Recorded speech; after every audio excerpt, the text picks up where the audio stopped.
Un gruppo di Jedi svolge un'indagine riguardo una pericolosa guerriera che ha assassinato un maestro Jedi e una ragazza che ha abbandonato l'Ordine dei Cavalieri dovrà affrontare il suo passato. Ciao ragazzi, bentornati o benvenuti su Wikos, io sono Gianmira e oggi recensisco The Acolyte, la serie che fa parte dell'universo di Star Wars e trovate su Disney+. Vi ricordo subito di seguirci su tutti i social per essere sempre aggiornati riguardo i nostri contenuti. Ci trovate su YouTube, Instagram, Facebook, X, TikTok e Twitch. Oltre alle recensioni di film e serie TV parliamo anche di libri, giochi da tavolo, anime, manga, trovate anche vari gameplay e contenuti originali. Allora, già dal trailer The Acolyte mi sembrava molto interessante e questa serie in generale mi ha soddisfatto. Ok, io sono un fan di Star Wars, ma per esempio parlando di prodotti seriali non mi ha fatto impazzire The Book of Boba Fett. Mi è piaciuto molto Ahsoka e ho quasi adorato The Mandalorian. Specifico che The Acolyte è una serie prequel, può visionarla anche una persona che non ha mai visto nulla di Star Wars.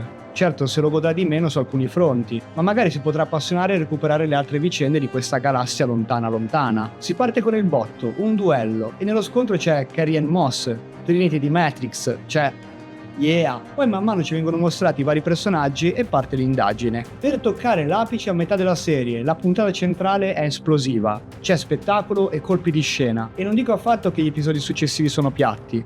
Le acque si calmano un po' e si arriva ad un finale abbastanza coinvolgente. Molto interessanti alcuni ragionamenti che vengono fatti sul mondo dei Jedi. La sceneggiatura vuole farci vedere i cavalieri da un altro punto di vista. Non ci vengono proposti solo come eroi e persone sagge, ma anche come persone con emozioni e sofferenze interiori. The Acolyte ha un buon ritmo, è una serie di 8 episodi e alcuni durano poco più di 30 minuti. Tecnicamente è un prodotto ben confezionato. Per quanto riguarda le scene action, non ci sono solo scontri con le spade laser, ma alcuni combattimenti sono a mani nude e gli sembra di vedere un film di Kung Fu, non solo per le tecniche di combattimento utilizzate dai personaggi, ma anche per come sono girate queste sequenze. La produzione ha voluto proporre qualcosa di nuovo nel mondo di Star Wars e la cosa mi ha molto divertito. In generale le coreografie sono di alto livello e alcuni duelli potranno sembrarvi anche abbastanza brutali, si può dire. Però The Acolyte secondo me poteva funzionare anche come film al cinema. La storia è importante nell'universo di Star Wars, può essere un tassello interessante nel mondo dei Jedi e dei Sith, come già successo in passato con alcuni prodotti, mi viene in mente Obi-Wan Kenobi per esempio.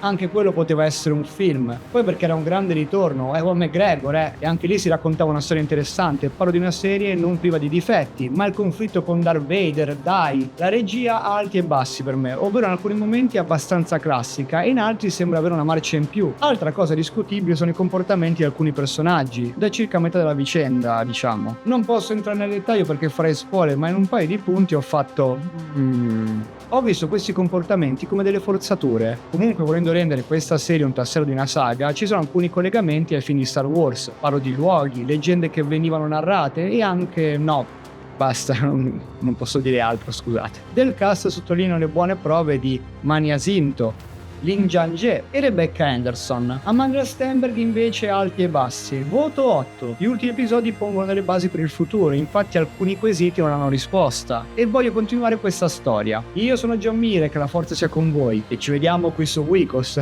Ciao!